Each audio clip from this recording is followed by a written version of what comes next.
Pardon? It'll go to my facebook.com/believerconfusion. They can figure it out. That's fine. Yeah.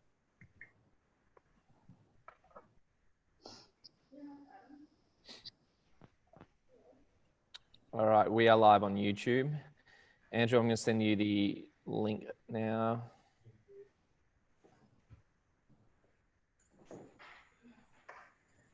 Coming inbound, buddy. All right, let's do this.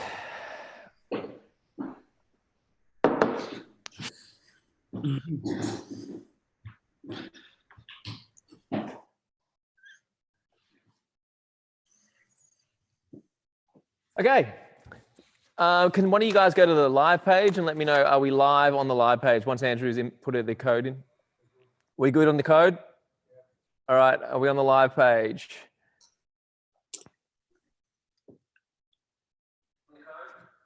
We good? That's the live page?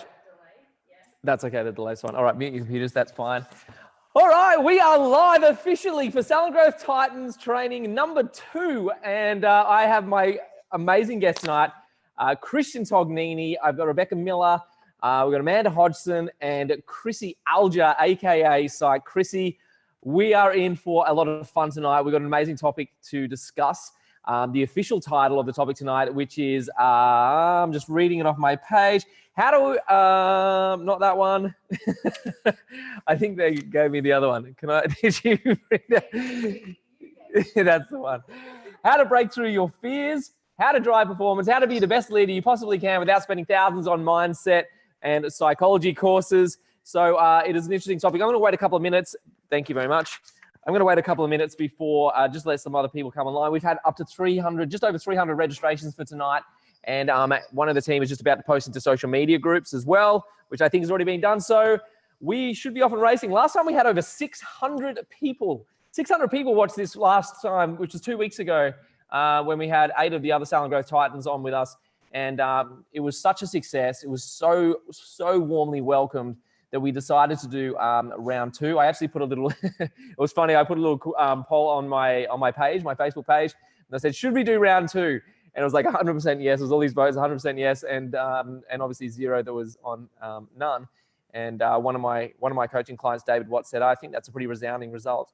And I had to agree with him. So I asked these amazing people to join me tonight for round number 2. And like we said, we are going to be discussing fears. We're going to be discussing driving performance. We're going to be discussing leadership and how you can improve those areas in your business to get the best results possible.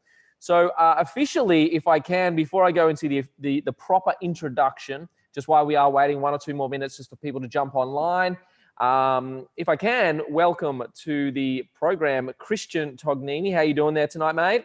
Fabulous. Thanks for having me. Not a problem at all. Not a problem. Rebecca Miller, how are you? I'm awesome. Thank you, Billy. Thank you for having me as well. Looking forward to it. Very excited to have you here. Amanda Hodgson, how are you? Where's Amanda? Oh, you're on mute, Amanda. You did a Bridget Benj from last time. Should we be pretty happy with that? I'm doing brilliantly. Now I've got my voice back, especially. Thank you. Awesome. And last but certainly not least, in fact, even if she was on mute, you could probably hear her anyway. It's Chrissy Alger. Hey guys, really excited to deliver some content tonight. Awesome. So excited for you all to be here tonight. All right.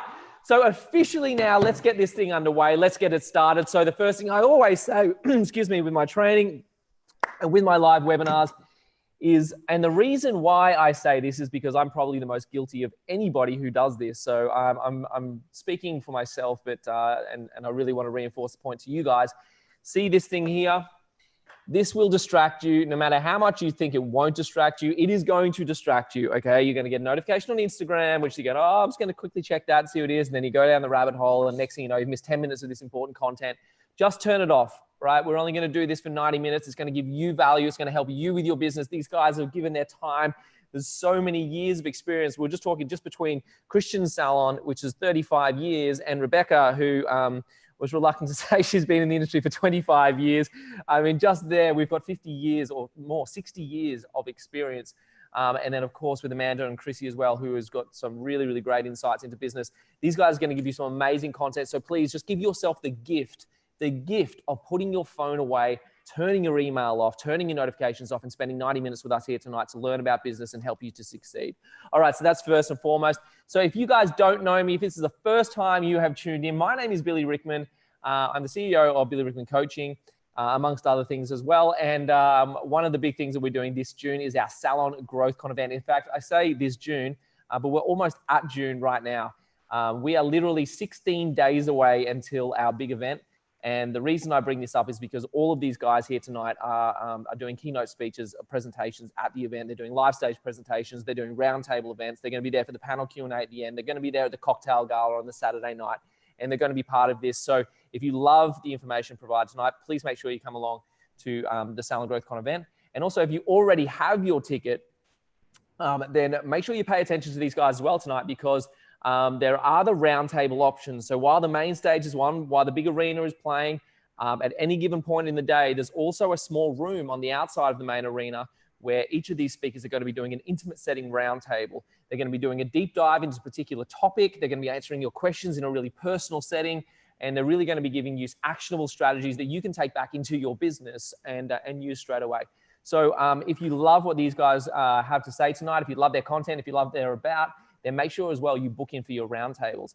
Now, if you do stay until the very end, I have a unique offer. If you guys watched the first one, you know that I offered something that is close to $2,500 of value. And I only offered it though to people who stayed until the end.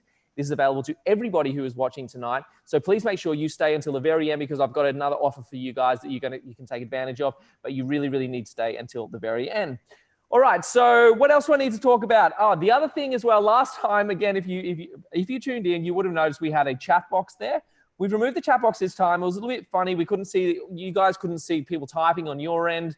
It was a little bit funny. So we've removed the chat box idea this time. So if you do have any questions at all tonight, because immediately after the initial training component, we do have a Q&A section. That's going to go for 25 minutes. So if you have watched Chrissy online, or you've seen Rebecca, or you've seen Amanda, and you want to ask them directly a question, it could be about tonight's topic. It could be about something they've said. If they've said something online tonight and you go, oh, I really want to know more about that, then you can ask a question about that. If it's something totally left field, like you just know something about Christian and you go, oh, I just want to know this about like how he did this, then you can ask that question as well. That's what they're here for. And so instead of using that chat box we used last time, what we've actually done is put a button on the page tonight where you can click that button and it'll take you to my Facebook page. And I've got all my team here who are manning my Facebook page, and just send me a message on my Facebook page, which is facebook.com/Billy Rickman Official, or you can just hit the button that's on the page now. Just hit that, go to direct message and type in a message. All of my team here are manning and monitoring the messages. They're going to send them to me, and we're going to ask those of the panel tonight to give you the answers you need for your business. All right, what else do we need to know? I guess a little bit of introduction to the speakers. I'll start with Chrissy Alger. So Chrissy is one of my coaches, in fact, and the reason I got to know Chrissy is because she was a coaching client of mine. And she did so well through the coaching program that she just excelled. Her business now is turning over. It's one of the fastest growing businesses in Melbourne. She's just had to move locations because it was expanding and growing so big. She's also, though, interestingly, which will help us talk about the fears tonight, she is a forensic psychologist and has done some extraordinary work with some pretty interesting stories. If you come to Salon GrowthCon and you see Chrissy there, either at any of the events, ask her some of the stories about being a psychologist. She's got some doozies, but she has a really, really interesting take and gives us a totally different perspective on things in the industry because it comes from a mindset point of view. Amanda Hodgson, she is also from a mindset background, and she has a company called Life Intended, where she coaches high-performing entrepreneurs to be the very best they can be by breaking through mindset challenges and their fears and all of those things. And she really has a belief of holding people accountable to what they want whilst having a good balance in life as well. She's super interesting. And she's going to give us some great insights tonight. Rebecca Miller, the Skin Whisperer. You may have seen her online. She is hugely active in the skin industry, but also does a lot of charity work and is the founder and creator of Labella Medispas, which has 2 in New South Wales and 1 in the ACT, a hugely successful chain of salons, hugely passionate about the industry. He's been here in the industry for 25 years. And if there's anything to do with the hair and beauty industry or anything to do with skin that people know, Rebecca knows it. So Rebecca Miller is going to give you guys some amazing insights. And then to balance that out on the hair side, we have Christian Tognini. Christian went to school with me, actually. We went to high school together. Haven't spoken to each other for 20 years. And then last week, he actually came to my office here in Queensland. It was the first time I got to see Christian for 20 years. Was it 20 years, Christian? 21, 20? Something like that? Pretty much 20 years. Yeah, 20 years. And it was as though nothing changed, really. We had a really great conversation last week talking about Salon Growth Con.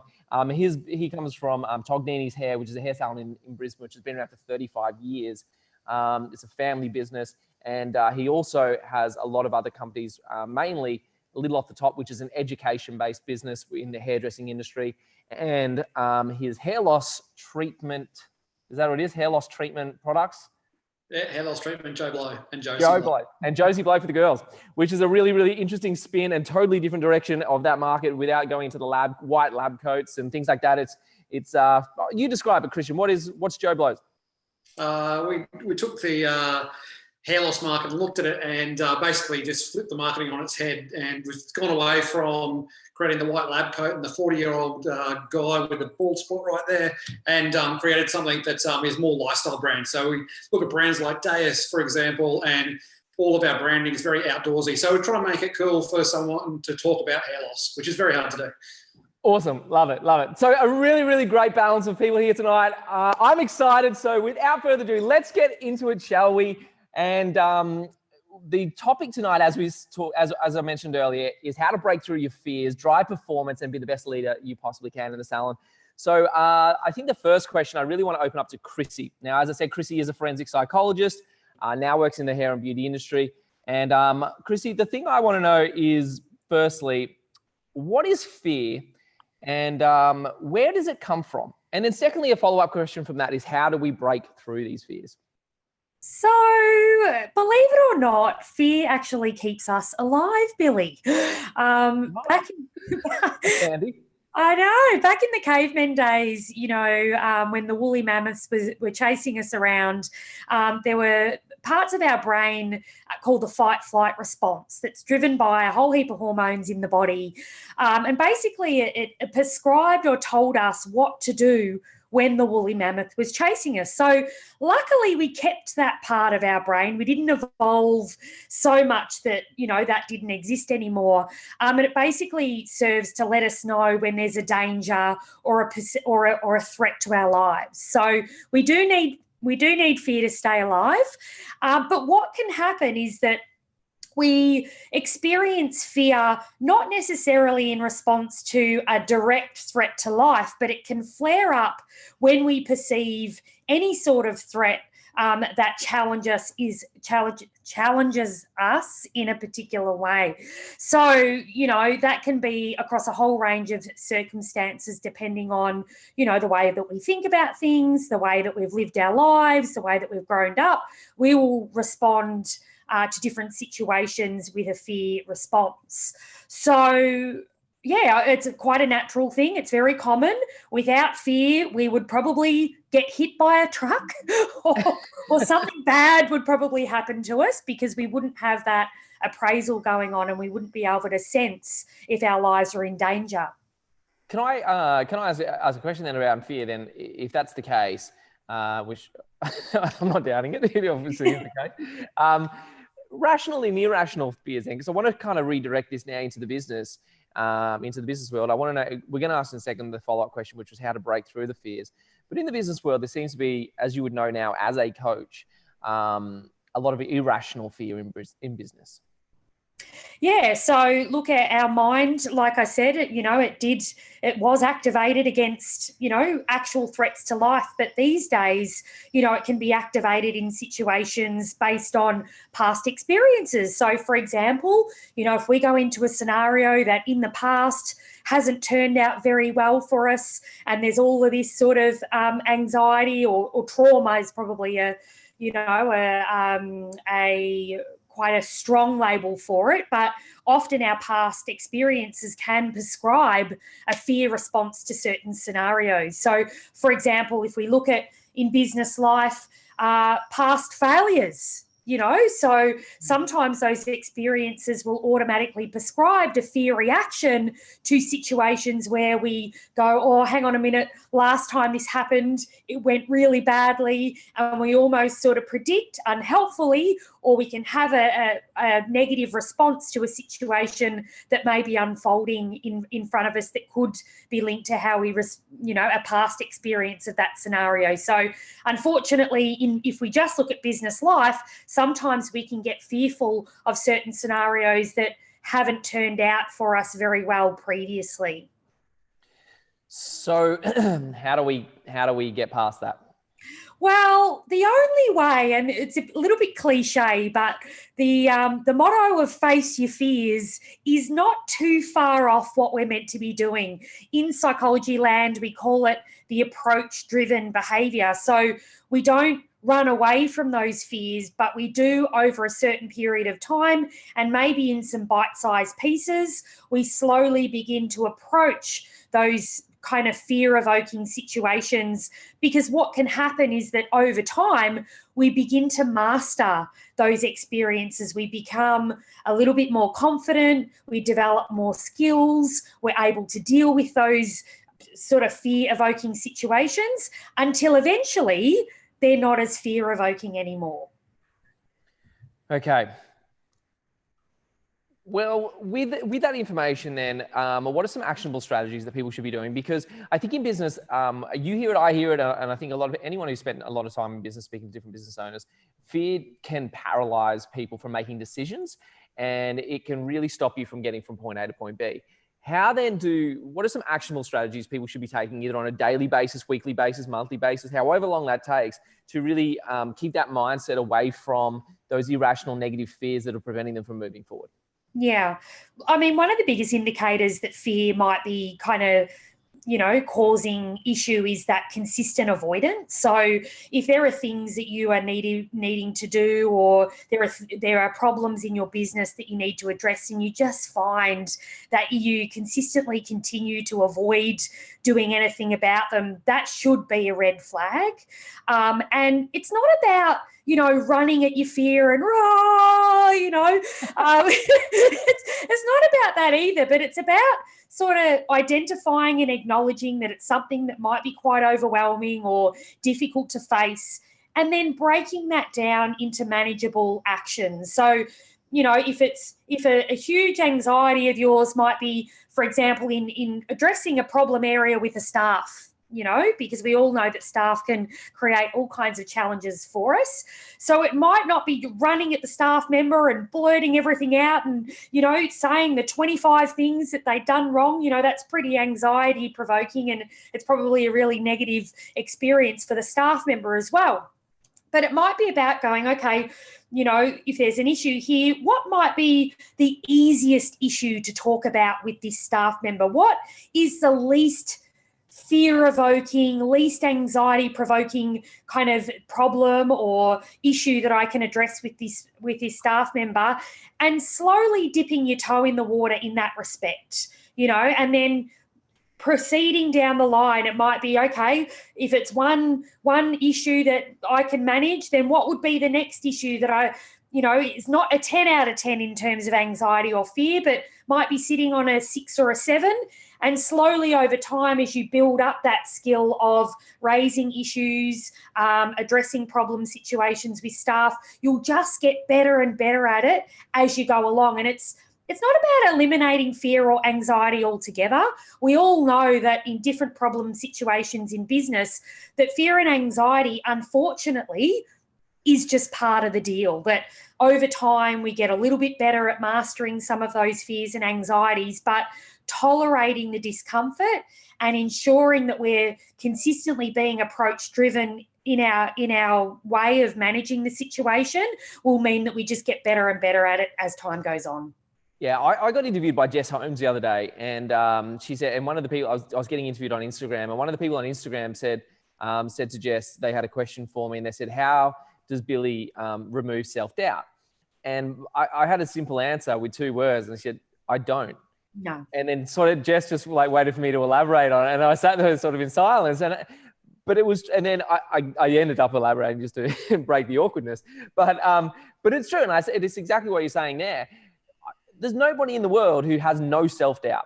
I just don't think it exists. What you do though is exactly what you said, right? You learn to tolerate it better, and you learn to acknowledge it and be aware of it, and then move away from it. You don't sit in that, right? Yeah. And so I guess the follow-up question for you is, how much pressure do people put on their own expectations to push through these things really quickly? And because they don't, like, using self-doubt as an example, it's like, well, I'm going to become better at self-doubt. They try it for a week, they don't get better. And then all of a sudden they put pressure on themselves because they're not getting the results straight away. Look, I think as humans, we all, deep down, I suppose a common inclination is to avoid discomfort. As humans, we don't want to feel uncomfortable. And I think sometimes some of the default positions when we feel a level of discomfort can be to back away or move away from that, and, hide and avoid and all of that sort of thing. So, I think that one of the things that I would encourage business owners to consider is that, and they'll know this, we know that business life is jam-packed full of emotional discomfort. Like it's, every day we're facing a whole range of challenges that are going to, get us uncomfortable in a whole range of different ways. So, I think it's important, to remember that that is part of the human experience. And I suppose we can only get better at managing some of those discomforts, but it's also accepting that as part of life, as uncomfortable as the emotional state can be, there are things that you can actually do about it. Like you said, it's, you can shift the mood by engaging in, whether it be self-care or delaying your decision-making or not putting pressure on yourself to have an answer right there, right then. You can go away and have a think about it. You can access support. You can get some advice. Like there's always solutions. And it doesn't have to be right here, right now responding. It might be that you just need to take a little bit of time and, go and de-escalate yourself, go and do a little bit of mindfulness or, whatever it might be before you can come back and make a good decision for yourself. Awesome.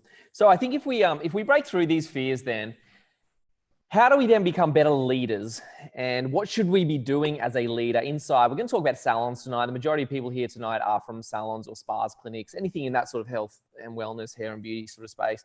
And I want to open this up to Christian and Amanda, if I can. Christian, you've been around for a long time in the hair industry, even when you were much younger, hanging around your family as a young person in the business. And so you've seen a lot of leadership. You also have a lot of leadership in your own businesses now.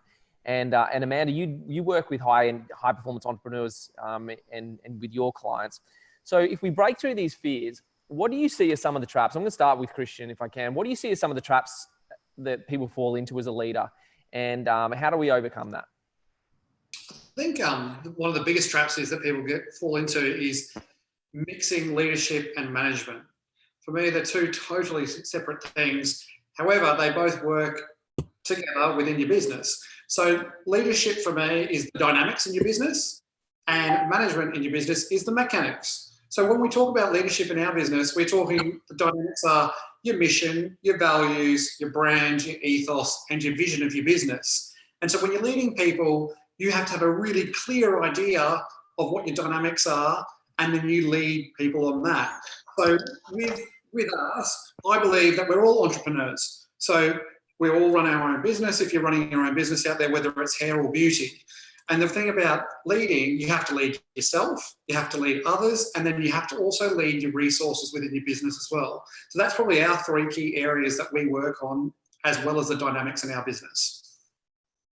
Okay. And is that something that is comes natural to a person, or is that something that can be taught? Amanda, what do you think? That's a great question. And it's like the age-old question of like, can you become a leader? I have seen both. And so I'm not a fence sitter, but on this one, it's not a definitive answer, I don't think, because I have seen people step into a leadership role when they didn't think they could, when they didn't think they had a choice because they're now running a business. And I have seen natural born leaders just do it from instinct. So, yeah. And it obviously depends on what you consider to be leadership. I've seen it in the sporting field. I've seen it in business. So I do think that if you do the right personal development, that you can absolutely tap in to becoming a leader, whether that's in your industry, in your own life. And I think it's super important. I think that people that consider themselves not to be leaders are always undervaluing themselves. Well, that's a good point actually about how important it is to become a leader. I personally, I see a lot of businesses that that struggle because of a lack of leadership, and there's no direction. There's no one drive. It's like, I used to be in the Navy, so I can use this metaphor. It's like having a Navy ship or a big, warship and having a huge engine with it, but no one there's no rudder. There's no one directing the ship in the direction. So I guess you work with a lot of different clients. What do you recommend to people in business then to even if they're not a natural born leader? You know what? Some people they own their salon, for rightly or wrongly, whether or not they think it was a mistake, whether or not they love it, whether or not they're stuck in the middle and they don't know whether or not they want to do it. Like, what advice would you give to people who need to improve their leadership? The first thing I would do is I 100% agree with Christian. We have seen so many people running a good business, but don't have their mission, vision, and values set. And without that session with you and your staff, you don't know what their vision is. It's just a lack of communication. So the first thing I would do is get in and make that abundantly clear so you're all working from the same foundation. The one thing I've seen, and it's not just because I do it as a business, but the one thing that I've seen time and time again change a business and allow people to step into their leadership is mentorship. And whether that's paid or as an intern kind of thing, where you ask someone if you can follow them because you like the way they lead or you think that you can learn something from them, I think it is always, the classic old surrounding yourself with people that are better than you. Like, don't be the best person in the room. So when you're not at work and when you're, in all aspects of your life, you should be always finding positions where you're learning from someone, because that means you're always ready to teach as well. That, we teach what we learn. So it's being willing to grow and surrounding yourself with the people that you think will give you the right tools to do so. Christian, how do you do that?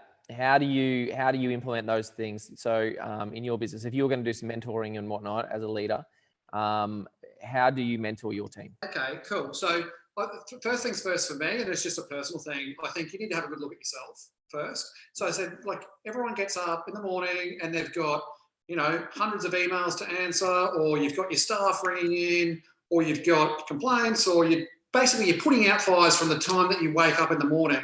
So it's what do you do as a leader yourself before you go and lead other people? So I'm a big believer in you've got to have some of your own time at some point of the day to work out what's your purpose of the day, what are we going to achieve today, and then from yourself, you're leading yourself forward, which will then lead others. In terms of what Amanda's talking about with mentorship, agree 100% as well. I think we had, even just today, we had a big meeting just with all of our managers and owners of all the businesses and talked about who are we going to place with who to mentor different people in different ways. So I think it's really important in your business that you give someone a little bit of cushion so they can pass on what their values are to someone else as well, knowing what your overlying values and missions is of your business, and then everyone falls underneath that.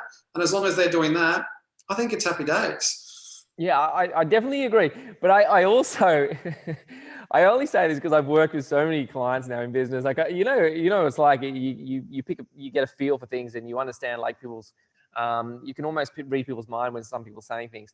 And I know there's going to be people watching this right now, and some people are like, yeah, but I've only got a small team. It's only me and one other person, or me and two other people. So I guess I want to ask a question to Amanda in a second about how important leadership is as a solopreneur or as a someone who's got a very, very small team. And the second question, which I'll flip back to you, Christian, once Amanda's done, is how do we go about creating those missions and values and things like that in the business if we just don't have any idea about how to do it? We've never even thought about it. Christian's just said it now. Like, oh my goodness, I didn't even know we had to have a vision and missions and values and things like this. And he's just said it now. I need to do it, but how do I do it? So I want to come back if you want to think about your answer to that. But firstly, I want to go to Amanda and ask that first question about how important is leadership if you're just working by yourself? Is it a thing? And or if you've got a very, very small team, and how do you approach in that scenario? Yeah, so I'll go solo. Like if you're on your own and you're running a one-man ship, and it is super important. It doesn't matter what level you're at or how many people you have under you, beside you, above you. Leadership in your own life is key. So if you're not doing things to better yourself, it sounds like Christian and I would get along very well. I cannot wait to meet him in person. Because Christian if gets along you're with not, everyone, to be fair, though. yeah, wow. If you're not creating situations in your life where you are testing yourself and situations where you've got to get through the hard, there's no way you could ever know that if you're going to be able to do that in business. What you build by doing that is feedback for your brain and kind of muscle memory, if you like, that you are capable of pushing through the hard. And I'll give you an example. So everyone always hears me, and you get on my Instagram page, you'll see me doing workouts all the time, and I'm banging on about it. Doing exercise, and I saw this in my basketball career, doing exercise in a form that is competitive, whether it's against someone else or with yourself, will teach you so many things about yourself. When you get to that point that you can't push any further, but you do, that will come back to help you in your everyday life, particularly if you're working on your own, because there's no one to bounce off. We've had people hire us that have been like, I was so lonely before you. Like, who do I bounce this off? But they try things and they don't know if they work, right? But if you are doing things daily to test yourself out of business, within business, that is what will give you the feedback as to whether you're capable. So that will feed whether you've got 1 man, 5 man, or a small team, and encouraging them to do the same. And another thing you see in situations like that is people thinking leadership is strength, which it is. But the biggest impact I've seen leaders have with their team is being vulnerable. Vulnerability with your team and being honest will gain you so much trust and respect, as long as you've built that. Like, if you're building that at the same time, if you're building your strength in leadership, it is, they go hand in hand. And it's a longer answer than probably what we've got tonight, but the one thing I really wanted to get clear is that, we as leaders, we don't need to go into situations gung-ho and with every answer and then go home and go, I got no idea what I'm doing, and that itty-bitty shitty committee comes in. You've got to be vulnerable in some situations and say, listen, I'm going to find the answer. Or, you know what happened to me when I felt like that? And share your story of when you pushed through. That is what helps your team. And so if you're not, which takes me back to the first part of my answer, if you are not pushing yourself in your life every day and you don't feel getting through to the other side, you're not going to be able to share those vulnerable moments and share those experiences with your team. I absolutely love that answer. I absolutely love it. I just think vulnerabilities these days is so important because it humanizes you as well. You don't want to, I just think leadership, the old school of leadership where it's, you need to be, removed from your group and you need to be sitting on some sort of pedestal and it's like the leader of the group kind of thing. I just think those days are so far gone. And having a human leader that is vulnerable and does have, their own insecurities and things like that, and having a personal relationship with your team, I just think is so important. So I think it was such a great answer. So Christian, if I can, then go back quickly before I'm going to bring Rebecca Miller in. She's probably sitting there going, when's my turn? But I'm going to bring Rebecca in a second. But I really want to know that question I asked you before about how does someone get started on their missions and values? Because it is, as both you and Amanda have said, it's so important in a business because it all stems from that, right? So if you've never thought about it before, if you're sitting here watching this training session, you're like, I just wouldn't have a clue what to do and how to start, but they're telling me it's important. So where do we go from there? So I'd like to break it down just really simply and really quickly for you, Billy. So vision for me is, what is your purpose in business? So why are we doing it? What for? Who for? That is your purpose, and that it lies with your vision. And so for me, the vision is, it's not about breadth and how much you want to do. It's about the depth of that vision. So really deep dive into what is the purpose of your business. So that's vision. Mission is all about us. So it's the ultimate objective of who the company wants to become. So you might not be there just yet, but it's what you want to become in the future. And then for your values, obviously it's the principles that guide the business. So guide you as a whole, guide your business as a whole, and who we must be to go on our mission, to go and achieve what we want to do in the future. Awesome. And if people want to ask more questions of that, please make sure you go onto my messenger right now and ask some questions because one of the frustrations, I guess, doing this training last time was that it just felt like there's so much more that we wanted to explore on these subjects. And I almost feel bad cutting off some of these answers because I know that people watching this will be like, I just want to know more about that. And so it is very difficult to try and compact it into this short time. So if you do have questions, we're going to open up to a floor in probably about 15 minutes time. We're going to open up the Q&A. So go to my messenger right now on Facebook and ask some questions, and we'll come back to that. But very, very interesting. And I do want to bring Rebecca in at this stage. And Rebecca, you own 3 very successful Medi-Spas. You also have your own personal brand, which is Rebecca Miller, the Skin Whisperer. And so if we take what Chrissy said at the start about what is fear, right? We understand what fear is. It's a fight or flight that we've, come from thousands and hundreds of thousands of years of evolution. We know that sometimes it can be rational or irrational, but we need to just keep repetitively doing things, small steps to overcome that. We've got our missions and values and everything now that we're going to be documenting and sorting out, and we've committed to becoming the best leader possible. How does this now all sort of circle back, and how does it all matter in terms of driving the results and the performance of your business? And how do we maximize the results? To maximize the results? Well, for us, always being clear, as you said, of, the purpose, the mission, and, have aligned values with obviously your team, but to be able to inspire what you're trying to do and, articulate what you're trying to do in such an aspiring way that the team actually come with you. For us, what we do is we make sure that we take the time to, we actually shut down our salons 4 days a year, and we collaborate as a team, and we come up with our plan. So obviously we do a yearly plan and 3 quarterly plans. So what happens is that everybody's clear on exactly where we're heading. And in that comes your KPIs, all the big things. We don't have hierarchy at Labella. We're all even Stevens. So we have apprentices that actually run tables. We give them opportunity to be able to step up into their power. Now, do they have fear? Of course they do. And the thing is with our team is that we're always trying to push them to excel, or, to break those barriers, as we've spoke about before. Doing content videos on Facebook. 2 years ago, my girls would be shaking and, just so nervous. And now we say, right, we're going to do videos on this. What are we going to do our videos on this week, or whatever it is? They jump up to do it now. Like, it's just amazing, because what we've been able to do is give them a platform where they feel comfortable. We've given them the space to be able to grow, and and they step up to the challenge. But I think for me is that that everybody knows exactly what we're working towards. As a collective group, and it is a big, hairy, audacious goal. For us, we feel like we're changing the world, and every single woman that walks into our clinic, we feel grateful that they chose us. And you come into Labella, and you're going to be, you're swept out of the real world. And whether you see me, or you see an apprentice, or front of house girls, everything is quality, everything is consistent. And, it's just, we're like a family, basically. And the reason that it's so good is that we are transparent.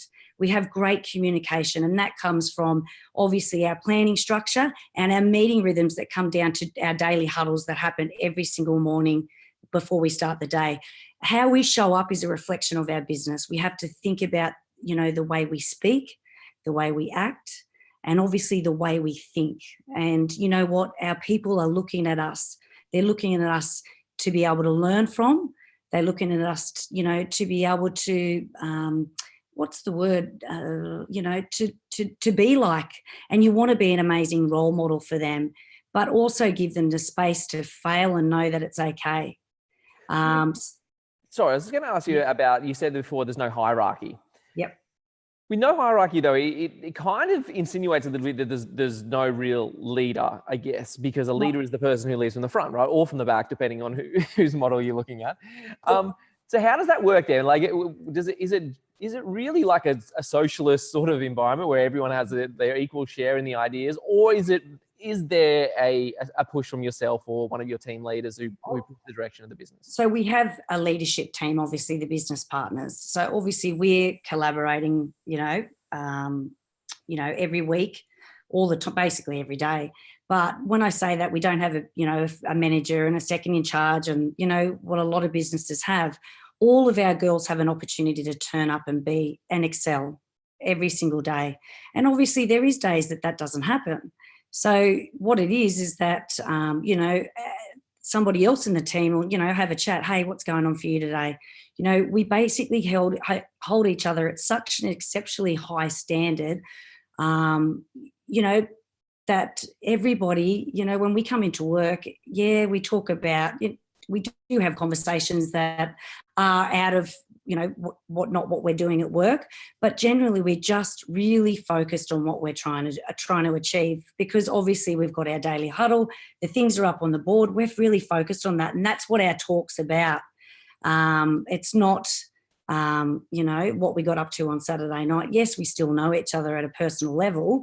I'm not saying that because we do a lot of activities out of work as well, because I think you have to get to know each other at a deep level as well. But yeah, we have our leadership teams, but as far as I see it, everybody in our business is a leader. They have to lead themselves, and we lead each other. And it's really important that all my girls recognise that they are a true, that we want to make sure that we're bringing in new leaders, that everybody has an opportunity, and they understand that the opportunities are there. It's how they show up. And, our apprentices, they work harder than anybody else. They're the powerhouses in the clinic. And I mean, I know that you guys would understand that especially in the hair industry, when you've got apprentices, the apprentices probably, they work harder than anybody. But yeah, as I said, we do have leaders, but there's no hierarchy as far as the manager or everybody has an opportunity in our business. And to always self-assess and make sure they turn up tomorrow if they weren't happy with today, and they turn up better tomorrow. Who sets those standards then? Because again, like I said before, I know what people are thinking right now. It's almost like we have a crystal ball and you can read people's mind as you're talking. I'm like, I know what people will be thinking. It's like, how do you find people like that? Is it in the recruitment phase, or is it in the nurturing phase once they're on board? And I guess that's it's an important question, because I know people will want to know that, like, how do you find people who self-assess? Because a lot of times the complaints I get a lot in the industry is that we can't find good people. And we touched on this last time in round 1 of the Titans training. But I do want to get your opinion on this, because you have 3 many spas. You have a team that you just explained is like, there's no real one leader. It's very much a democratic sort of business. So is it in the recruitment phase, or is it in the nurturing phase once they're on board? And how then do you nurture that if that's the case? Or how do you recruit? So definitely in recruitment stage, we definitely do not hire on skills. Obviously it's important. That's not the first thing. Ours is personality, their drive, just all those things, at a personal level. What do they really, how do they see themselves? How would their family describe them? All these simple little questions where we actually get to know the person. And that's really important. And are they going to be a cultural fit? We really look at their values and see if they're aligned to our values. But I think the different thing for us is that we do have those 4 structured days a year where we go out of the clinic and we collaborate as a team, and everything, all of our cultural, values that we live through, every single day, we've come up with together. Even the mission, we sit down and we speak about the girls. Can we achieve this? And, it's really funny. Sometimes the team think it can be bigger than what we think it can be. So, I mean, we really get them involved in every aspect of the business. So they feel like they're part of something bigger than themselves. And that's the key. And do we pick wrong? You're always going to have those people that you pick wrong. But I always say hire slow and fire fast. It's so interesting how many people say that. And it's usually the people who have been in business for a little while that really believe in that mantra and say, this is what you got to do. I think Christian actually said it. We did a video here last week when he was here. And I think those words actually came out of Christian's mouth as well. And it's just interesting that when you speak to people who have been in business for a while, how frequently that phrase comes up. And it's not, I think it shocks a lot of people who have been in business for a short period, because like, oh, that sounds pretty ruthless. But once you have experienced business and you have experienced teams before, and you have experienced that 1 or 2 toxic people in the business who are just like you know, they affect your other team members, or they affect your clients, or they just affect the whole culture of the business. I think it's just it's just so important to have that attitude and really remove them quickly before they can do damage. And just like, I mean, the thing is, we just don't have any bullshit going on at work. Like, you know what I mean? I love that. It's just like, it just will not be tolerated. You know, it's a standard that I've always, even in when we are recruiting, it's one thing that I always make clear is that we do not tittle tap or any of that kind of business. You know, we've got it's open and honest. It is our highest value, open and honest communication. Our team can come and speak to us about anything. And, you know, the big thing is that we check in with our girls every single week. Now, they might not even know that's what we're doing, but we just go and have a quick little, oh, hey, just checking in. How you doing? Is there anything I can help you with? You know, how's, you know, the kids or whatever. Sometimes they don't even know that's what we're doing. Yeah. But we're always checking in and making sure everybody's on track. Awesome. I love it. And happy. I love it. And last week, Sandy was talking about her team, and I think at the end of it, she probably got about 500 people who contacted her. Not really, but I was thinking at the time, her inbox will be filled with people who want a job with her because of the conditions. And I think the same with your business, how you explain it there. I think it's very, very appealing to a lot of people. And you do get to a point, much like Sandy, she's been in business 34 years. You do get to a point where your reputation precedes you, I think, and they go, oh, people come looking for you because they want to work for a business that has that sort of reputation. And I think if you hire great people, you know, then your clients are of quality. They walk in, they see a happy environment. You can always tell a beautiful, happy, peaceful, loving environment. And, you know, and then the quality of girls you've got then the quality of clients. Like everything just, it just manifests into this abundant, you know, creative, beautiful workspace. And it's just amazing. But as I said to you, like, you know, and I've said this to you before, believe me, I've made every mistake. Yeah. And so, you know, speaking from experience, it's taking me a long time to get to this and learn what it takes to get to this stage. Yeah, that's awesome. I think everyone in business has made a ton of mistakes, and that's the only way you learn, right? But that does actually end the end of our first sort of quick questions with and training with the host. But my inbox has been getting a lot of messages coming in. And some of the questions have been super interesting. The girls have been sort of feeding them to me as you guys have been talking. So thanks to Rebecca, Christian, Amanda, and Chrissy for doing that small little training session just now. Let's open it up to the floor. If you do have any more questions, quickly type it into the inbox as I go through some of the ones that I've been given. And I want to quickly go to Chrissy if I can. Chrissy, this is kind of I don't know if it's common, but I've heard this before, and I'm interested to hear your take on it. This is from Dee. And Dee actually says that she started a business and she lost it. And now she's too scared to start again. How does she get over this and break through that fear? Look, I think that, you know, if we lived our lives on the basis that because we'd made a mistake or something hadn't worked out, and it automatically kind of subscribed us to a belief that then we would never try anything again, I think that we would have a really limiting life. Like, I think we would miss out on so many opportunities, so many, not just opportunities, but I suppose,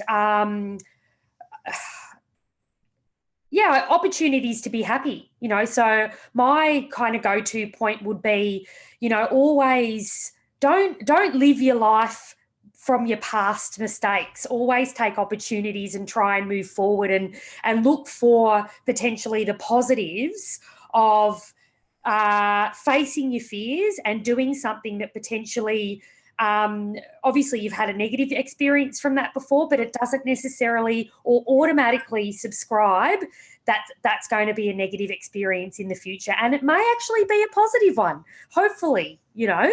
So, just move forth and you know, take the bull by the horns and do things that potentially are going to bring you joy. Yeah, it's kind of like being in a relationship, right? If you end one relationship, you can't just not date again. Well, you can, but oh, well, you end up with a lot of cats. You're going to miss opportunities maybe to live a really enriched, fulfilling life with somebody else. Who knows?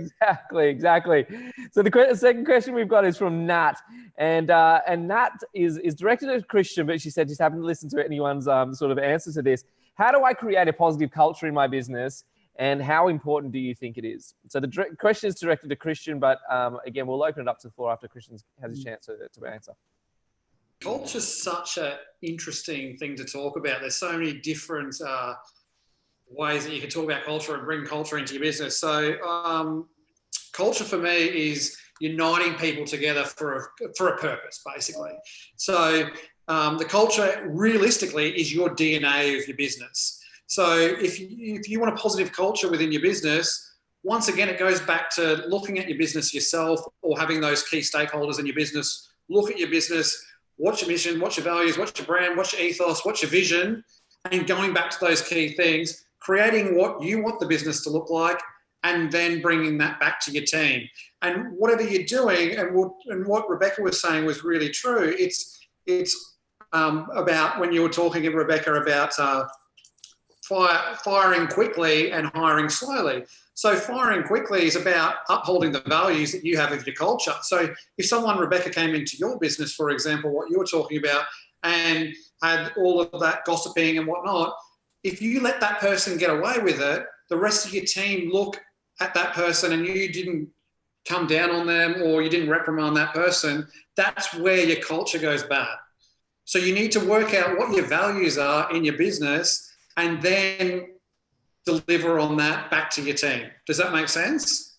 Yeah, it makes perfect sense. Does anyone else have any input on the positive culture? I was just going to say, just remember that your team are always looking at you, especially if there's a problem, to see how you're going to handle it. And just as Christian just said, if you have got somebody in there that is toxic to the culture, they're looking to see what your move's going to be. So whether or not you're strong enough to go, see you later, because you know what is it? No one man's bigger than the mission. You've always got to make sure that, that's what we're all thinking about. And if there's somebody in there being toxic, well, they're not there for the right reasons. And ways that you can create a beautiful culture is open and honest communication, as I said. But you know what? Try and have a little bit of fun with your girls as well. Yeah, being, making sure that they know exactly what the purpose, mission, values are is so important, but also making sure, have some activities out of work, have some little fun competitions, when you're working towards KPIs, make it interesting and fun and get everybody excited. We put girls in, where they're, competitive against each other of who can have the most rebookings for facials and things like that. We make it fun. We have a little challenge each week. So that you can create that positive and switch it around that, different girls are paired up. It's interesting to see how it all plays out, but always try and do something socially with your girls out. We go, our orange girls go and have a 10-pin bowling. We have family picnics, things like that we just, that we can be out of work and still get to know each other as well to create, that family environment. Yeah, I love it. The next one is a funny one. It comes from Crystal. I'm going to direct this one at Amanda because I think Amanda's going to have a little to say about this one. She says, okay. She said, I know that I have more time in the day, but I just can't get up out of bed. Wow. Mm-hmm. Okay, so I feel like, is it Crystal? Yeah, Crystal, yeah.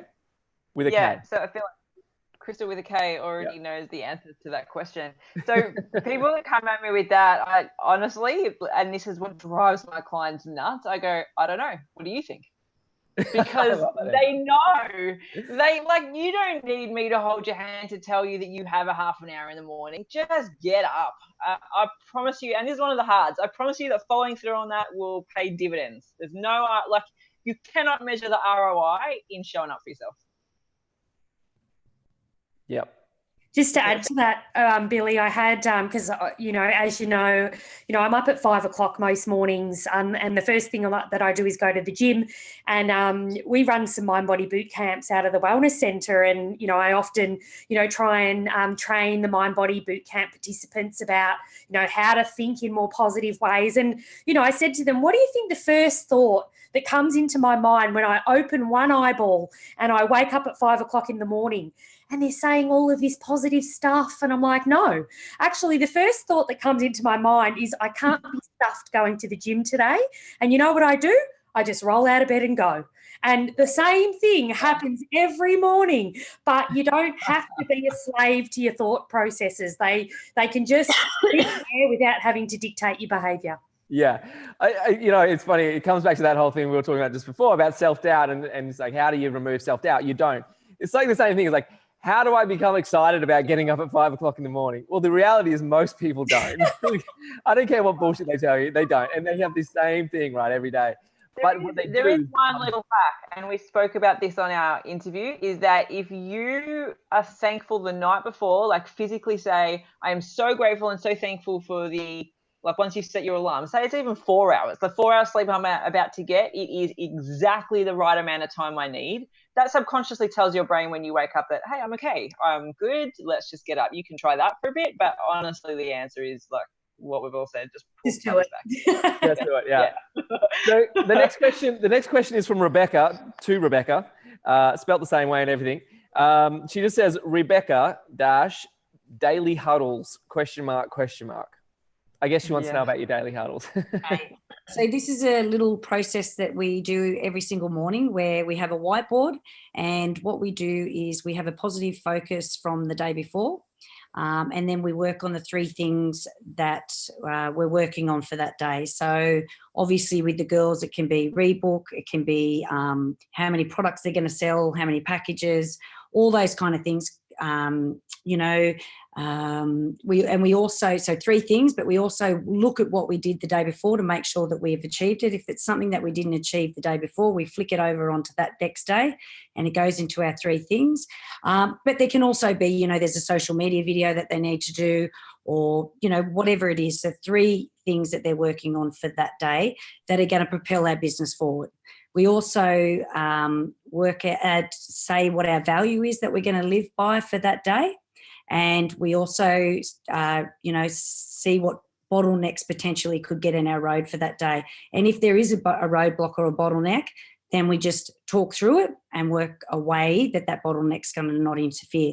So obviously, Christmas time when energy becomes low, energy can sometimes be a bottleneck at Christmas time because you're working more hours, the girls are tired.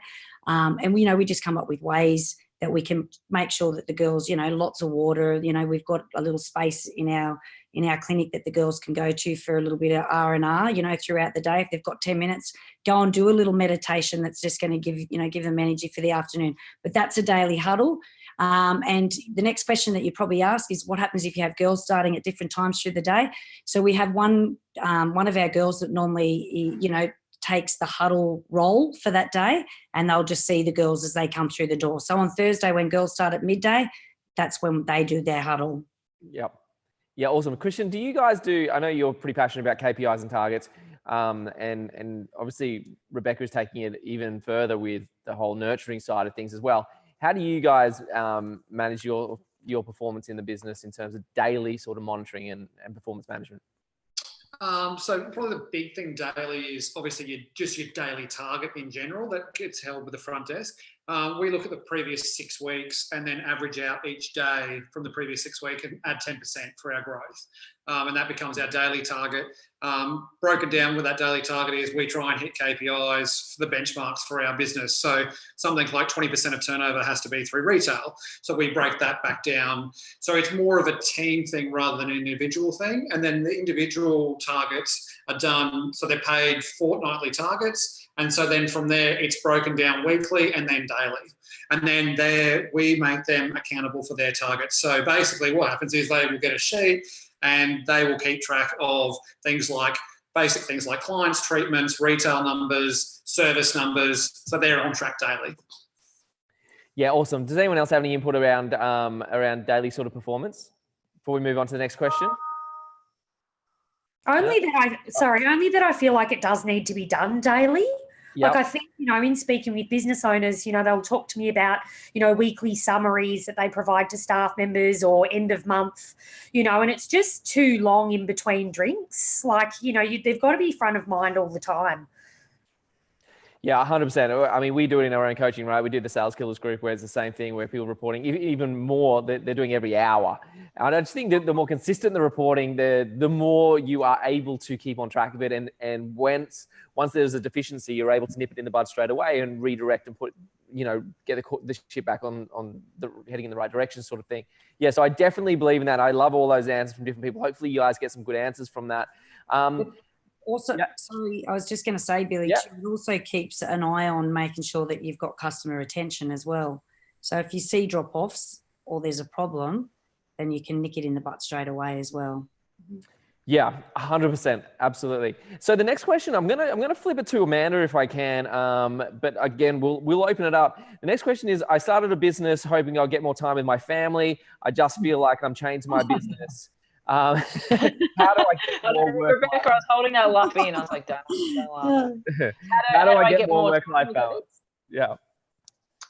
Yeah. So this is a really great question. And Bill, you and I spoke about this. We kind of debated this a couple of weeks ago. And that was, there is no such thing as balance. And if you have just started a business, my advice is probably just sit down with your family and say, it's going to be a minute. Like it's going to be, I need 3 months, I need 6 months, I need a year, whatever it is, have completely open communication.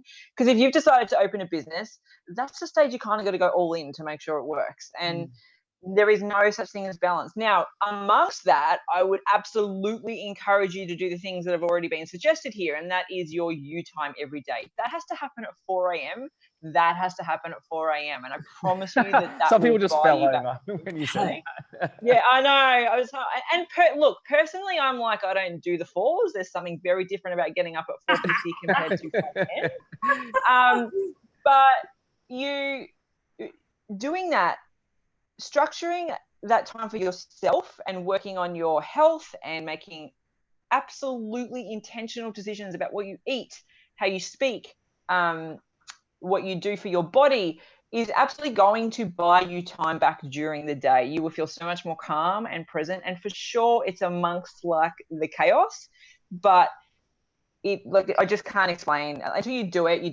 You cannot put into words the benefit of that. But that being said, just starting a new business is like having another baby. So, yeah, we can control cry, but sometimes you just got to pick it up and nurture it and go all in. And as long as you're like, for me, it was a conversation with my husband to say, listen, this is going to be, I hate the word hustle, but this is going to be a hustle for a while. I'm going to be busy. I need your help. And just be really clear, because if the communication is open, then that doesn't put the stress on the family. And at least your partner can feel like the conversation is both ways. Now, I get just wanting time with your kids too. That will come. And that comes down to prioritizing. It is having a real honest look at if everything you're doing during your day is absolutely necessary, or if there's anything that's recurring that you can either delegate or you need to deal with to get it off your plate. Yeah, absolutely. Absolutely. So it's kind of like not a straightforward answer, but it's definitely like, yeah, it's all the things I've said. Just about, the start of a business is full on. It is so just the way it is. And there's no point fighting it, because then you spend half your time thinking about how you don't want to be doing it, and you're just torn everywhere. So go all in on the thing that you're doing. One thing I would do, if there's one piece of advice you hear, it is a schedule. Schedule when don't schedule when you go to the toilet, but for me, I'm like, if you need to schedule when you're mopping the floor, at least then when you're mopping the floor, you're not going, oh, I've got to call that client back and there's this thing I've got to do, because it's on your schedule. Like, brain dump every single thing you got to do that week, put it in a day and have it in there and be adaptable to it. Yeah, 100%. Couldn't agree more. Can I add one point on that too? And I totally agree with what Amanda just said. 100%. Great for your startup. If you're a startup business and you've just started, you have to put the hours in. There is no such thing as a work-life balance. Work is your life. When you get to the point of, but I do believe in business, there becomes a point where it's a tipping point. So if you want to grow exponentially, so if you want to go big with what you have, I believe you need to stop looking at what needs to be done and you start looking at who needs to do it. And when you change your mindset and you have that mindset, you can grow your business and scale it up big time. But you actually have to get it to a point where you can start looking like that. And to get it to that point, work is your life. Yeah, 100%. I'm gonna Now- add Well, and unless you can clone yourself, it's not scalable, right? So there is a tipping point. And that's the bit that people, for salon owners particularly, and I've come across this a lot, it's like, oh, do I get that salon with an extra 3 rooms? Because what if I don't fill it? Well, you're not going to fill it if you don't have the 3 rooms. And it's never going to be like the golden moment where you go, I have arrived. And so some decisions come before you feel ready. Yeah. And that is what Christian's talking about, is that when you feel like you're ready and you've done the hard yards, it's time to decide how to scale. And also, just to add to that too, with that person that just said that she'd like to have more time with the family, I think it's not even about how much time you have with your family, but when you are with them, is try and be really present and give them that time. You know, you are at work and you're working your butt off. You have to work your butt off. You're a startup. But when you go home and you get that time, pop your phone away and just be present. It's not about how much time you have with them, but make it really quality when you have the time. Yeah, 100%. Oh, I've got a question. I know we're up to time. Sorry, I've got a really good story about that. I always thought that I wanted to be the mum that my mum was, until I said that to my mum, and she said, I went back to work when you were 3 months old and I stopped breastfeeding. And I was like, what? You were home every day? She's like, no, I wasn't. I was done. I was out of it. I was like, oh my God, I based my wants on a lie. So just be sure that what you're looking for is real. Yeah, so the lesson out of that is you can do whatever you like until the kid's about 13, then check in because they won't remember it. And then teenage years, the important ones. Be there.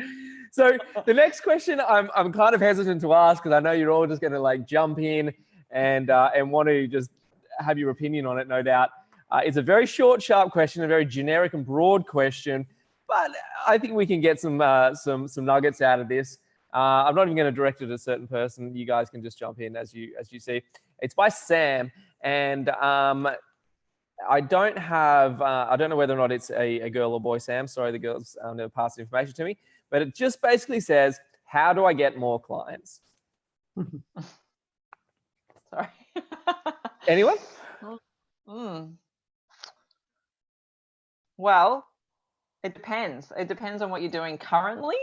But I would say if you're not, one of the big key factors for me in what I coach out is if you are not sharing yourself, people want to trust you before they purchase.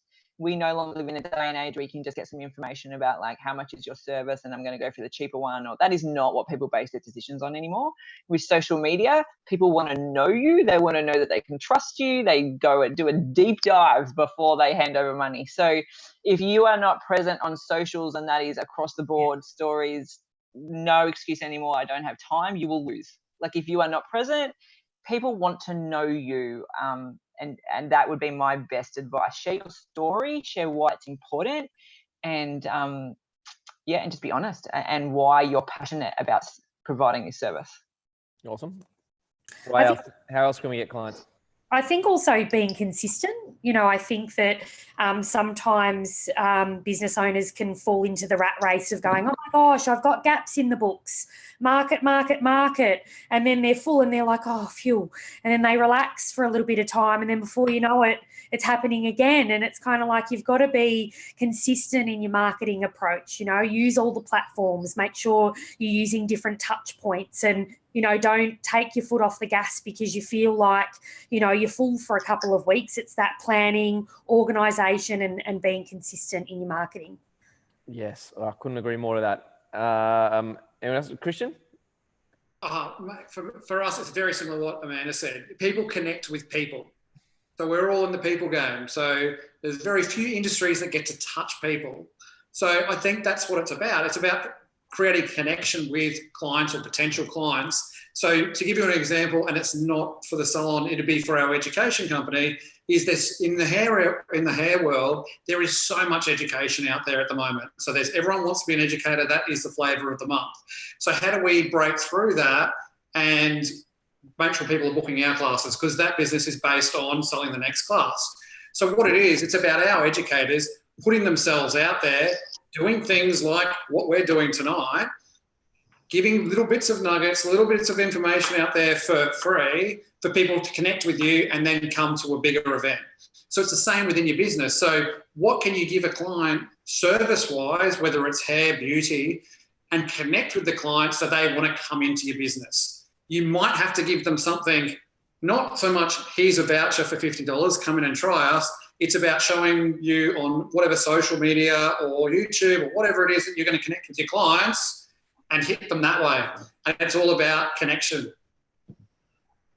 Mate, I just, it's just something I'm so passionate about. So everything that from Amanda was said it, and Chrissy said it, and yourself said it, like, I think people need to understand that, you know, everyone's looking, I think even when people ask that question, I'm not saying Sam did tonight, but when people ask that question, what they're asking for is like, next week, how do I get more clients? Because it's quiet.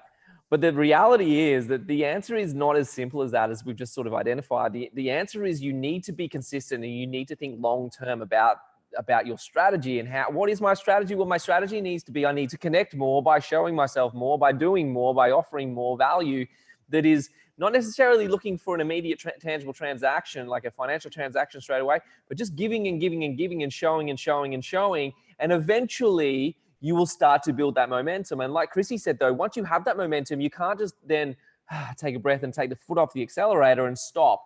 You have to keep going. You have to keep building it. And I know sometimes it's not the answer that people want. I know that people want to know, like, well, actually what I was really after is, do you have an SMS that I can just send out and get 30 clients? But the reality is that is just so short term. You're going to keep having to ask that question about what's the next SMS? What's the next bot? What's the next Facebook ad? You can't keep coming up with these new strategies all the time to get clients.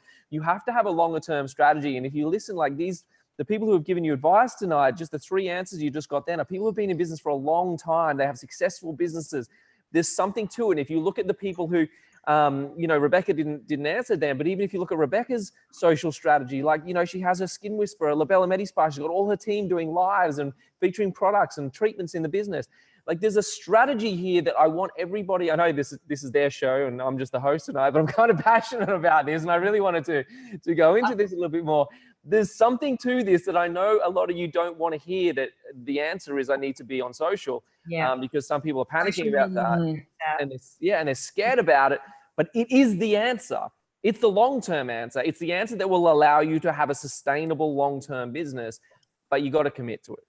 Yeah, so definitely the social media, they reckon, I mean, the statistics are in the next 3 years, if you're not video, you know, delivering content and value, on, you know, through social media, you're not going to, no one's going to even know who you are. You know, it's get in and make your mark, deliver value, solve people's issues. That's what they want you to do.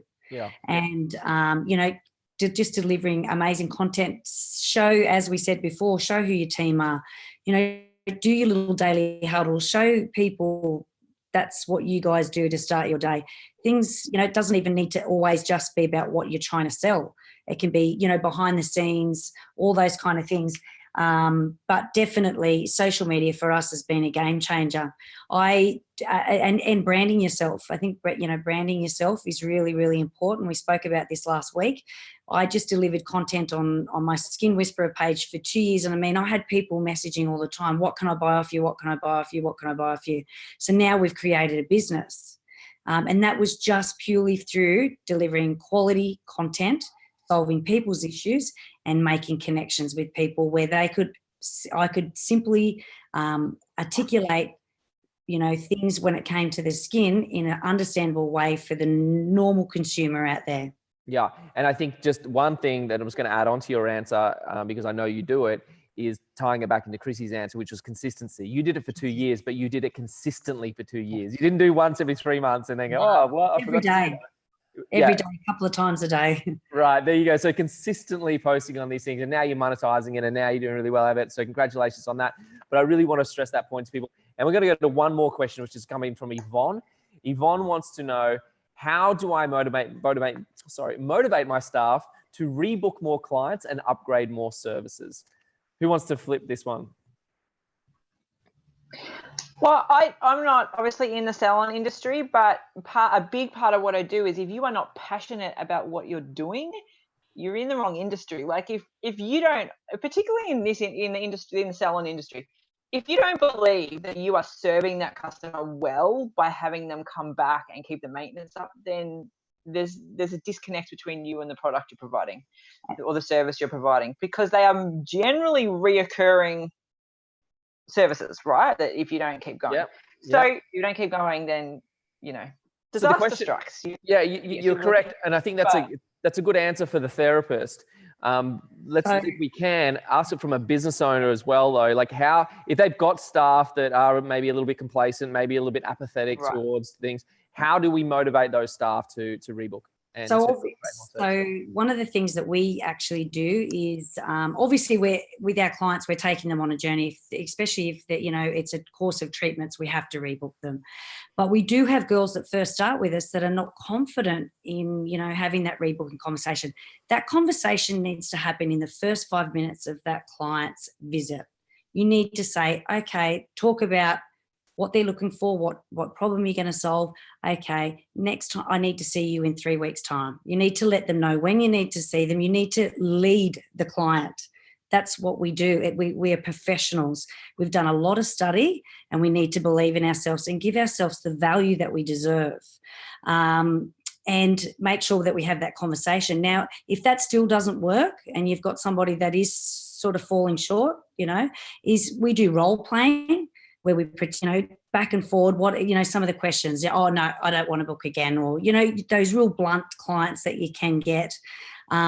We role play and work out a way that we can actually make it comfortable for our therapists to have the conversations back and for them to lead, to trust in themselves, give them the power. Yep, absolutely. Christian and Chrissy? Yeah, everything Rebecca was just saying, I agree.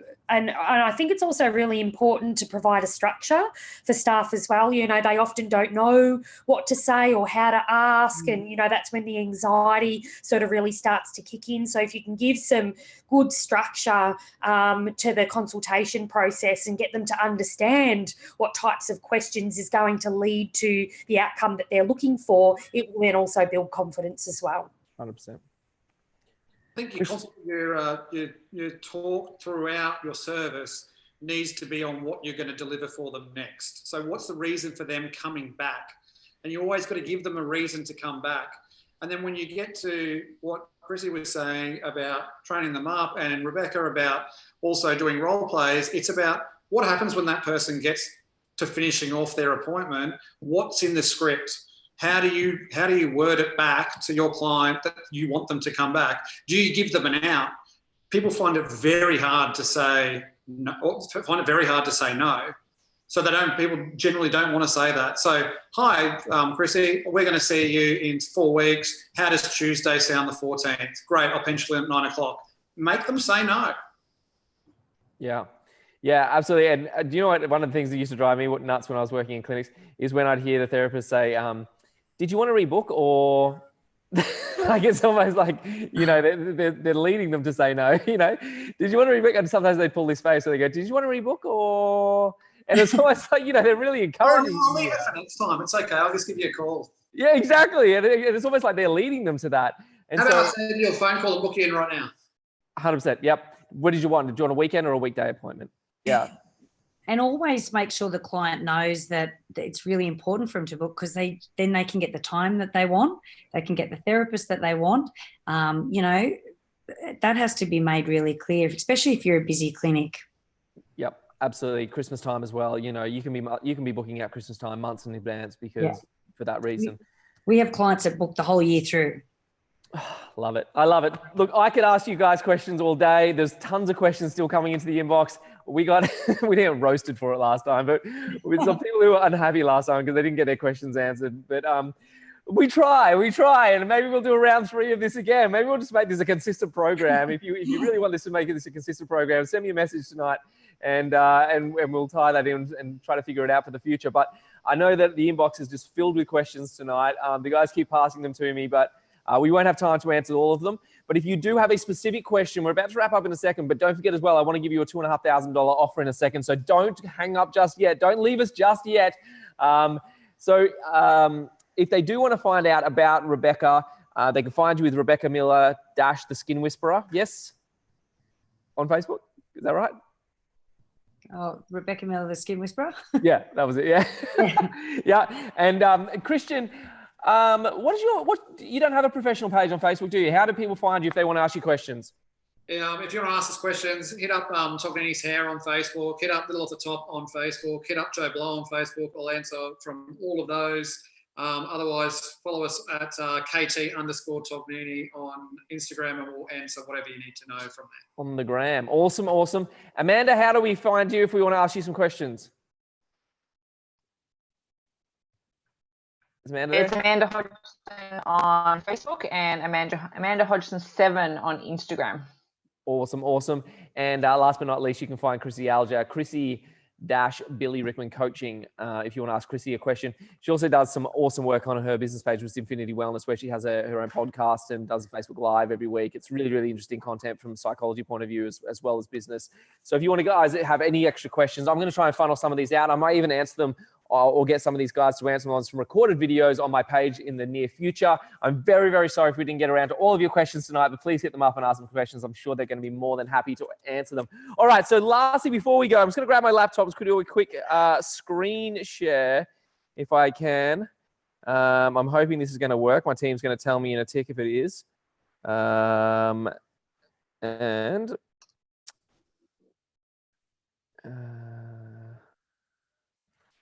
Is that working, guys? It is. You can see. Awesome.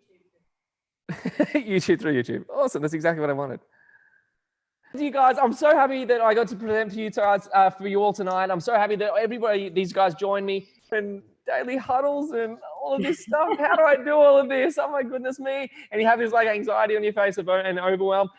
Well, don't worry. Everybody feels the same way. There's so much to do. And even for these guys who have been in business for decades now, it makes it sound so long when you say decades, but they've been in business for so long now. And even still, you have days where you feel overwhelmed. There's still so much to learn and so much to do. But one of the key points that I think it was Amanda spoke about tonight was about having a mentor in your business as well and learning from people who know more, who are more experienced, have different strategies. You never want to be the best in the room. You never want to be the most experienced or the most knowledgeable in the room. You always want to be around people who know more and do more and more successful than you are, because that's how we grow. That's how we learn, all right? And so Salon Growth Con does exactly that. And I'm going to offer you an offer now that's going to be valued at $2,500. And you're going to be able to get it for not even a small, tiny percent of that. And I really wanted to make it so irresistible to you that you would look at this tonight and go, how could I not be there? If I get the quality of Rebecca Miller, Christian Tognini, Amanda Hodgson, Chrissy Alger, and all the other guys who were on last week, plus some of the others who haven't even been on the Salon Growth Titans, the Caitlin Menzel, the Amanda Gores, and tons of other speakers who are going to be there, then if you have loved this content here, I would love to spend time with these people and know more about what they know. Then you have to be at this event. This is an event like no other. It's not going to teach you how to cut hair better. It's certainly not going to teach you how to do a facial or how to do a laser treatment. It's not going to give you your aftercare on skin needling. It's not going to teach you how to do balayage. But what it will do, this event is designed for you as entrepreneurs. It's designed for you, the business people who want to succeed and are sitting there going, I so badly want it. I so badly want a better work-life balance. If that's your thing, I so badly want to make more money. I so badly want more time. I so badly want to open another 3 sites. Whatever your goal and mission is, I want to be a better leader. I want to inspire my team more. I want to become more vulnerable. Whatever that is for you, then this is what this event has been created to do. It's certainly not going to be boring. I did a Facebook, an Instagram Live, I think yesterday, whatever it was, about the introduction. And all I can say is the first 30 seconds of the event, you're just going to be sitting there going, what the hell? It is that exciting. And you guys are going to be so pumped and so excited about what we're going to offer in that first 30 seconds even. It's going to blow your mind. There's nothing been done like this in the industry before. And we want to keep doing this year after year. And the only way we can do that is with your support. And so we want to over-deliver in value this year. We've got the best speakers possible from the industry who know their stuff about business. And I want every single person in the industry who is determined to be better in business than they are right now to be at this event. And so I created an offer for you guys tonight that is so irresistible, you just cannot refuse. All right. So the first one is, you would have heard me talk about my messenger bots. I talk about them all the time. It's the future of business. It's automation. It's predicted to be the most powerful marketing tool in the world in the next 5 years. It's where Facebook is putting all of their money and all of their development is into Messenger. And messenger marketing, for those guys who want work-life balance, this helps you do that because Rebecca Miller said tonight, I want to be, if you're spending time with your family, then make sure you're present. Well, having a messenger, having Facebook Messenger that automatically replies for you and automatically gives your clients information they are seeking right then, right there in the words that you use. It's so simple. It's so easy to use, but you just got to get started on it. That's what messenger marketing does. I created a short 4-week course that teaches you exactly how to get it started, how to implement it, how to use it in your business. It teaches you what is marketing messenger, how do you use it, how to set up sequences and campaigns, how to use the magic formula, and how to integrate it with Facebook for maximum engagement and returns. And lastly, how to set up an evergreen campaign. Evergreen means you can set it and forget it, and it will continuously get you results. And so it does all of those things. It's valued at $199, but tonight you're going to get that for free. And if you don't have a salon yet, don't worry. You can still get leads and establish your database and build your audience. So what else do you need? How about a mastermind coaching webinar? In part of my coaching program, we do mastermind sessions every month. It goes for about 3 hours. And this February, was it February? I think it was. We did a mastermind about how to get clients that consistently funnel into your business. So consistently getting leads every single day, the phone's ringing or the email's coming in or the messenger app booking or the online booking is coming in every single day. And then how to keep them in your business, returning more and spending more money. I did a 3-hour session on this. It's valued at $1,000, which teaches you how to correctly set it up, how to continuously work to get new clients, and you get more clients who want to continuously buy from you. It's valued at $1,000. It's 3 hours of content right there. So you're going to get that for free as well tonight. I'm also going to give you a webinar that I did. Again, it goes for 3 hours. I think it goes a touch over 3 hours. It's probably the deepest dive I've done into memberships. So up until I sold my franchise business, I had the most successful membership platform in Australia. We had literally thousands of members in our clinics, and each of our clinics were generating around about $30,000 to $40,000 a month in guaranteed income. So they would go to sleep on the 31st of the month. They would wake up on the 1st of the month, and they would have $30,000 to $40,000 deposited, guaranteed every single month. I did a webinar on this. It's a training webinar about how to set that up for your business.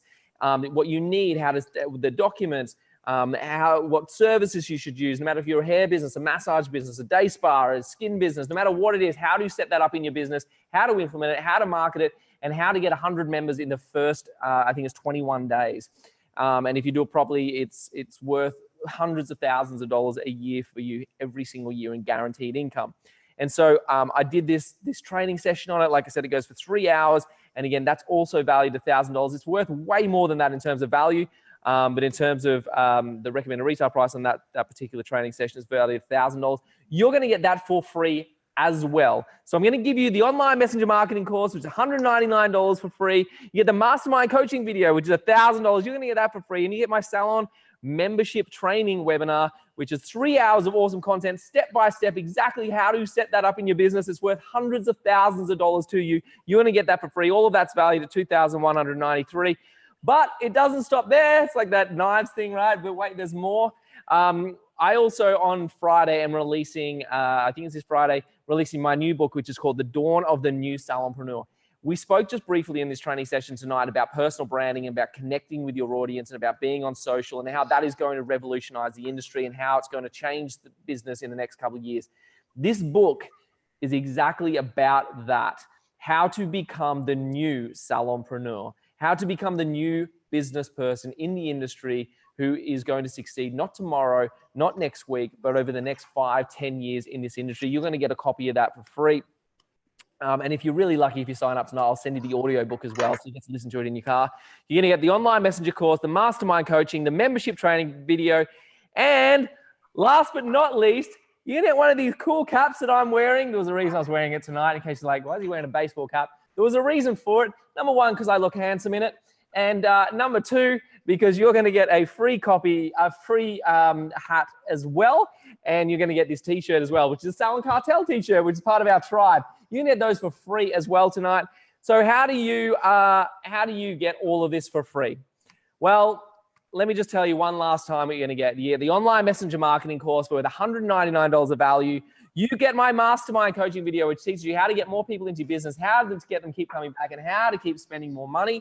You're going to get my mastermind membership training video, which is 3 hours of step-by-step training on how to create salon memberships. and how you're also going to get my brand new book. And last but not least, you get a free t-shirt and a free baseball cap as well in your size, for male, female, small, large, extra large, whatever you want, it'll be for you. It's valued at $2,253. And all you need to do tonight to get this office is going to be open for the next 24 hours, is purchase a ticket for Salon Growth Con. And also, just to add on top of all of this, we actually increased prices last week, 2 weeks ago, from the early bird price to the normal price. And what we've decided to do tonight is to reduce it back to early bird price. For the next 24 hours, all you need to do is to get your ticket for Salon Growth Con. You get all of the stuff I just mentioned, and you're going to save money on your ticket tonight anyway, because we've reduced it to early bird pricing for the next 24 hours only. There is a button on your page. All you need to do is click that button now to get the offer. If you can't find the button on the page, go to salongrowthcon.com. Make sure you go there tonight, get all of this stuff. I'm going to send it to you. You're going to get it. You're going to have all this amazing content. It's going to add hundreds of thousands of dollars. Plus, on June 15, June 16, you get to hang out with all of these speakers and myself for an amazing weekend. It doesn't get better than that. I'm just going to hopefully go back to my Zoom now, if I can. Okay, I don't know if you guys can see me on my video again now. Hopefully you can. Can you see my video again? Look, it doesn't get better than that. You can tell in my voice, I'm so unbelievably passionate about getting you to this event, because I know that when you're here, you're going to see just how valuable it is. Some of the excuses I've had has been like, oh, I've got a full day of clients. Move them. I would not tell you to move them if I didn't feel passionately about it. But again, it's short sight versus long sight. Short-sighted says I've got to make $500-600 on Saturday because I've got some clients. The long-sighted person says I can move those clients anyway and they'll be okay. And if I go to an event like this, I'm going to learn how to make a ton more than that and be a better business person. You know, flights these days are a couple of $100. You're going to spend that on booze and pizza on the weekend anyway, or whatever the case. Accommodation. There's heaps of people going. There's hundreds. I think there's close to 1,000 tickets sold. There's heaps of people sharing B&Bs. You can get a motel on the Gold Coast for about $50-60 a night if you need to be. But you must be at this event, and we're going to give you all of this free stuff tonight. If you go to salongrowthcon.com right now for the next 24 hours, purchase your ticket at early bird price. It doesn't matter what tier ticket you get. You're going to get all this stuff for free anyway. And or you can click that button now. And so hopefully I have convinced you to do so, because I want you there. And I know you're going to thank me for it on the Monday morning. You're going to give me a personal phone call and you're going to say, Billy, thank you so much for allowing me part of this, because it's been incredible and I've learned so much. It's been the best experience of my life. And I want you there. So go and do that. And so I'm going to wrap this up right now. Hopefully we get to do another Salon Growth Con Titans business training event. Round 3, I'm sure there'll be a demand for it. Like I said, our inbox has been smashed tonight. But on behalf of myself and my team who have been sitting here patiently manning my inbox, I want to thank the key speakers tonight. Amanda, thank you so much for joining me. Rebecca, Christian Tognini, and Chrissy. Thank you. Thank you so much. And thank you to all of you guys tonight for joining in. I think we can see from our end the number of people who are watching live. There's been hundreds of people who have been watching live tonight, so I'm really, really appreciative of your support. And hopefully, you definitely would have got some stuff out of tonight. Hopefully some light bulb moments that can help you succeed in your business. So until next time, thank you for joining us, and stay tuned for round 3. And I will see you in a couple of weeks' time on the Gold Coast at Salon Growth Con. Have a good night, guys. Bye-bye. Bye.